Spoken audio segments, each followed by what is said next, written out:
దేవుని వాక్యాన్ని చదువుకుందాం. 2వ దినవృత్తాంతములు 19వ అధ్యాయము 11వ వచనము చదివి ధ్యానించుకుందాం. దేవుడు ఇక్కడ మాట్లాడుతూ ఉన్నాడు. ఆయన మాటలు ఎంత అమూల్యమైనయో మనము విందాము. లేవీయులు మీకు పరిచారకులుగా ఉన్నారు. ధైర్యం వహించుడి, మేలు చేయుటకై యెహోవా మీతో కూడా ఉండును అని ఇక్కడ దేవుడు మాట్లాడుతూ ఉన్నాడు. మరియు ప్రధాన యాజకుడైన అమరియా యెహోవాకు చెంద సకల విషయములను కనిపెట్టుటకు మీ మీద ఉన్నాడు, యూదా సంతతి వారికి అని ఈ విషయాలు రాస్తా ఉన్నాడు. అంటే ఈ దేవుని కొరకు కనిపెట్టుకున్నామని చెప్తున్నాడు. తర్వాత లేవీయులు మీకు ఉపచారులుగా ఉన్నారు. ప్రాముఖ్యమైన మాట, ధైర్యం వహించుడి, మేలు చేయుటకై యెహోవా మీతో కూడా ఉండును అని చెప్తున్నాడు. నిజంగా ఎంత అద్భుతమైన దేవుడో మనకి వాక్యం చదివితే అర్థమవుతుంది. కాబట్టి దేవుడు మేలు చేసే దేవుడని పరిశుద్ధమైన గ్రంథం మనకు తెలియపరుస్తుంది. మరి దేవుడు మనకు మేలు చేయాలంటే మనం ఎలా ఉండాలో కూడా రాస్తున్నాడు. ధైర్యం వహించుడి అంటున్నాడు. అంటే ధైర్యంగా ఉండుడి అని దేవుడు చెప్తున్నాడు.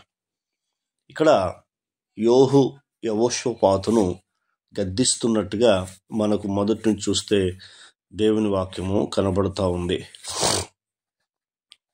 మొదటి నుంచి 4వ వచనం వరకు, తర్వాత 4వ వచనం నుంచి 7వ వచనం వరకు యూదా దేశములో న్యాయాధిపతులు నియామకం అంటే నియమిస్తున్నాడు, న్యాయాధిపతులు నియమిస్తున్నాడు. తర్వాత మళ్ళీ మనం చూస్తున్నప్పుడు ఈ 8వ వచనం నుంచి చివరి వరకు ఏం చెప్తున్నాడంటే యెరూషలేములో న్యాయాధిపతులు నియామకం అంటున్నాడు. నియామకం అంటే యెరూషలేములో కూడా న్యాయాధిపతులను నిర్ణయించడం జరుగుతుంది, నియమించానని ఈ విషయాలు చెప్తున్నాడు. కాబట్టి ఇక్కడ ధైర్యము వహించుడి అని దేవుడు చెప్తున్నాడు. నిజమే, కొన్నిసార్లు శ్రమలు, ఇబ్బందులు, ఇరుకులు, కష్టాలు అనేక ఉంటున్నప్పుడు అప్పుడు మనం ఏమవుతామంటే ధైర్యాన్ని కోల్పోతాం. కాబట్టి దేవుడు ఇక్కడ మాట్లాడుతున్న మాట ధైర్యము వహించుడి అని యోహు ఇక్కడ తెలియపరుస్తున్నాడు. మేలు చేయుటకై యెహోవా మీతో కూడా ఉండును. నిజమే, దేవుడు మేలు చేయుటకై మనతో కూడా ఉన్నాడని దేవుని యొక్క వాక్యము తెలియపరుస్తూ ఉంది. కాబట్టి ఎలాంటి వారికి చేస్తాడు అనేది 9వ వచనం రాస్తా ఉన్నాడు. వారికి ఇలాగును ఆజ్ఞాపించెను, యెహోవా యందు భయభక్తులు కలిగిన వారై నమ్మకముతోనూ యథార్థ మనసుతోనూ మీరు ప్రవర్తింపవలెను. ఇది అన్నమాట. అంటే ఫస్ట్ దేవుని యందు భయము భక్తి ఉండాలి, గుర్తుంచుకోండి. మరి రెండవది నమ్మకముతో ఉండాలి. మూడోది యథార్థమైన మనసుతో ఉండాలి. 4 ఇలా ఈ 3 విషయాలు మీరు ప్రవర్తింపవలని రాస్తున్నాడు.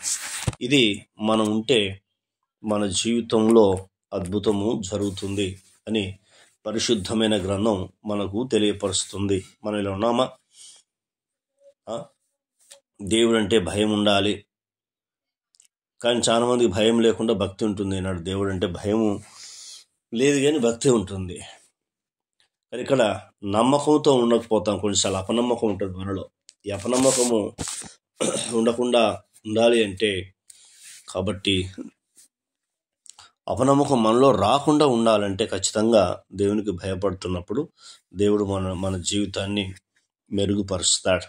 కాబట్టి ఎవరైతే ఈ 3 విషయాలు ఉంటారో, ఫస్ట్ భయభక్తులు ఉండాలి, రెండోది నమ్మకంతోనూ, మూడోది యథార్థత కలిగి ఉన్నప్పుడు అప్పుడు ఏమవుతుందంటే మేలు చేయుటకై యెహోవా మీతో కూడా ఉండును అని తెలియపరుస్తున్నాడు. మరి అప్పుడు నీ జీవితంలో మేలు చేస్తాడు. మునుపటి కంటే అధికమైన మేలు చేసే దేవుడని మనకు యెహెజ్కేలు గ్రంథంలో 36 అధ్యాయంలో 11వ వచనంలో మన దేవుని వాక్యం తెలియపరుస్తూ ఉంది. మునుపటి కంటే అధికమైన మేలు చేస్తానని వాగ్దానం చేస్తున్నాడు. తీర్మానం చేసుకుందాం. కన్న తండ్రి, నీకు స్తోత్రాలు. విన్న మాటలు బట్టి నీకు వందనాలు. ఈ మాటలు దుష్టులకు చెప్పకుండా సహాయం చేయండి. ఈ మాటల ద్వారా మీరు మమ్మల్ని ఆదరించినందుకు మీకు స్తోత్రాలు. ధైర్యం వహించుడి, మేలు చేయుటకై యెహోవా మీతో కూడా ఉండును అని చెప్పావు. అందుకే నీ కృతజ్ఞతలు చెల్లిస్తూ ఈ మాటల ద్వారా మమ్మల్ని ధైర్యపరిచి మమ్మల్ని ఆదరించి మీరు మహిమ పొందినందుకు కృతజ్ఞతలు చెల్లిస్తూ యేసు నామంలో పొందినాం తండ్రి, ఆమెన్. దేవుడు మనందరినీ దీవించి ఆశీర్వదించునుగాక. Amen, amen, amen.